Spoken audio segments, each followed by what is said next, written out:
Bismillahirrahmanirrahim. Assalamualaikum warahmatullahi wabarakatuh. Gimana kabar kalian semuanya? Semoga kalian selalu dalam keadaan sehat walafiat. Meskipun di masa pandemi kali ini kita tidak bisa bertatap muka di dalam kelas, tetapi tidak menutup kemungkinan untuk terus belajar dan terus belajar melalui video ini.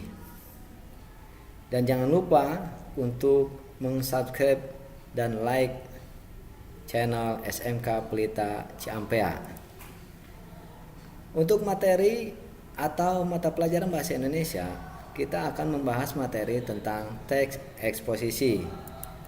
Sebelum masuk ke materi teks eksposisi, saya akan menyampaikan tujuan pembelajaran terlebih dahulu. Yang pertama, peserta didik mampu menentukan permasalahan, argumentasi, pengetahuan, dan rekomendasi teks eksposisi dengan tepat.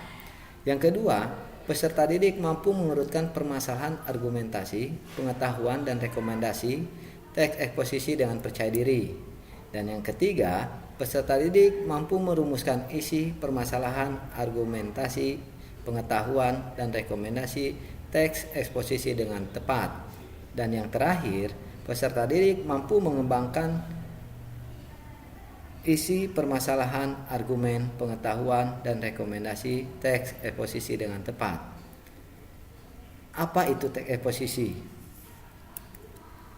Teks eksposisi merupakan genre teks berisi gagasan yang bertujuan agar orang lain memahami pendapatnya yang disampaikan.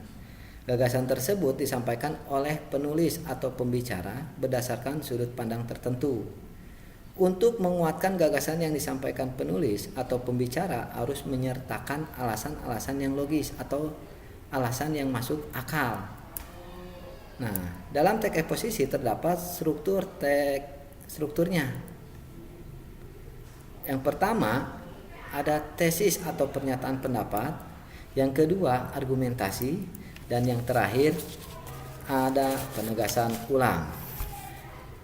Di sini tesis atau pernyataan pendapat yaitu bagian pembuka dalam teks eksposisi. Bagian tersebut berisi pendapat umum yang disampaikan penulis. Dan yang kedua ada argumentasi. Argumentasi di sini yaitu merupakan unsur penjelas untuk mendukung tesis yang disampaikan.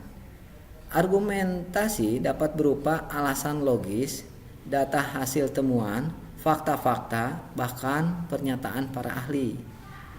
Dan yang terakhir ada penegasan ulang.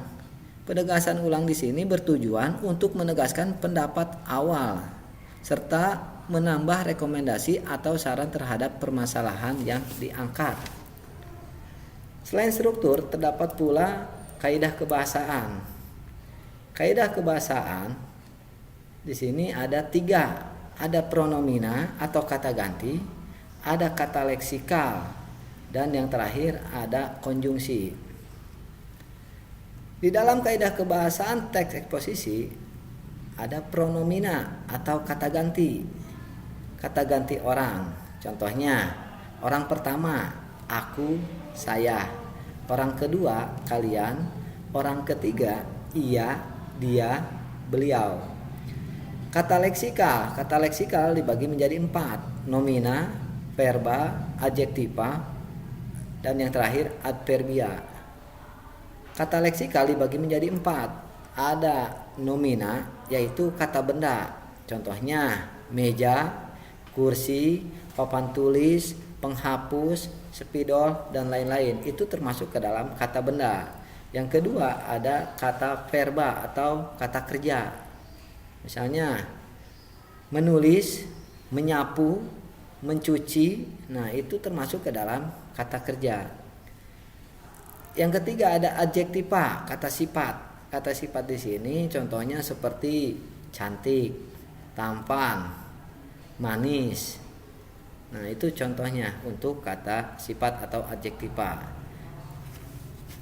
Yang terakhir ada adverbia atau kata keterangan. Kata keterangan di sini terbagi menjadi 2. Ada kata keterangan waktu dan ada kata keterangan tempat. Contoh kata keterangan waktu, misalnya siang, malam, sore, pagi itu termasuk ke dalam contoh dari kata keterangan waktu. Untuk tempat bisa di taman, di sekolah, rumah, dan lain-lain. Untuk selanjutnya di dalam kaidah kebahasaan teks eksposisi ada juga konjungsi atau kata hubung atau kata penghubung. Di sini ada hubungan waktu, contohnya lalu, kemudian. Terus hubungan penjelas bahwa hubungan perincian adalah hubungan sebab akibat, yaitu contohnya sebab akibat atau akibat sebab dan karena. Hubungan gabungan dan serta dengan. Terus hubungan tujuan supaya, agar. Hubungan pertentangan tetapi, melainkan. Terus ada hubungan pilihan atau, dan yang terakhir hubungan perbandingan seperti bagai ibarat. Berikut saya tampilkan contoh teks eksposisi yang berjudul Realita Hukum di Indonesia. Dalam hal ini sebenarnya hukum yang ada di Indonesia sebagaimana yang telah diatur pada undang-undang telah secara tegas mengatur hukuman berbagai pelaku tindak kejahatan. Namun, realitanya seringkali terjadi ketidakadilan hukum yang merugikan banyak orang. Hukum boleh saja tegas, namun menjadi tumpul di hadapan koruptor. Bukan rahasia umum lagi bahwa para koruptor di Indonesia mendapatkan hukuman yang tingkatannya masih tergolong ringan. Bahkan ada koruptor yang menerima fasilitas mewah padahal sudah merugikan bangsa. Seringkali kita menonton berita bahwa seorang maling dihajar massa hingga tewas. Namun, belum pernah ada koruptor di Indonesia dikeroyok massa sampai tewas. Hukum di Indonesia itu bisa dikatakan hanya tegas di hadapan rakyat kecil. Sebut saja kasus yang pernah menimpa Nenek Asyani. Kasusnya hanya karena diduga mencuri kayu. Beliau terancam hukuman selama 5 tahun penjara. Sungguh tidak adil memang jika dibandingkan dengan hukuman yang akan diterima koruptor. Baik, setelah mempelajari teks eksposisi ini, sebenarnya di dalam teks eksposisi sekali lagi terdapat strukturnya itu terbagi menjadi 3. Tesis atau pernyataan pendapat, yang kedua ada argumentasi, dan yang ketiga penegasan ulang. Di dalam kaidah kebahasaannya tadi terdapat kata leksikal, ya, terus pronomina dan konjungsi atau kata penghubung.